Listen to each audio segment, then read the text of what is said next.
We are bringing you team coverage tonight. We want to start with Way 31's Will Robinson Smith. After politicians out of state argued that putting the command headquarters in Huntsville doesn't make sense, he spent the day working to learn more about the logistics of that move. Will?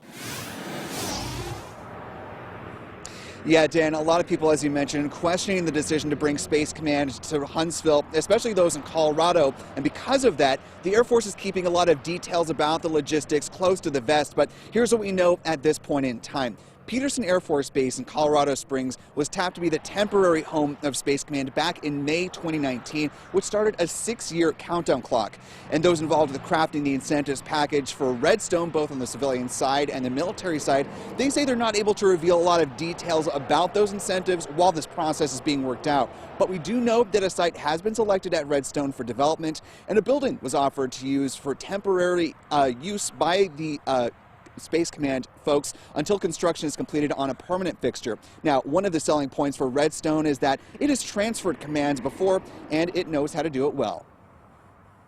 So it's a matter of, first you've got to string in communications and obviously power and all the utilities, and if you're going to have new buildings, which they will want to have, new facilities and so on. So we got to get the construction people going.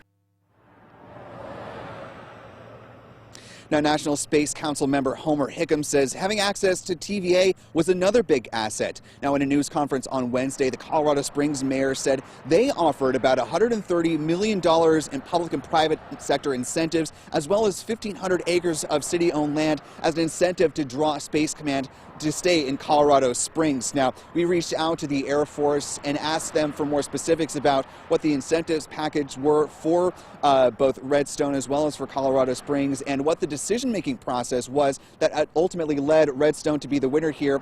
We're still waiting to hear back tonight. Reporting live outside of Redstone Gate 9, Will Robinson Smith, Way 31 News. All right, thanks, Will. The Air Force told us the current Air Force Secretary, Barbara Barrett, will be stepping down on Inauguration Day. Military publication Defense News reports the Biden team will have Air Force Comptroller John Roth serve as acting Air Force Secretary until Biden's pick can be confirmed.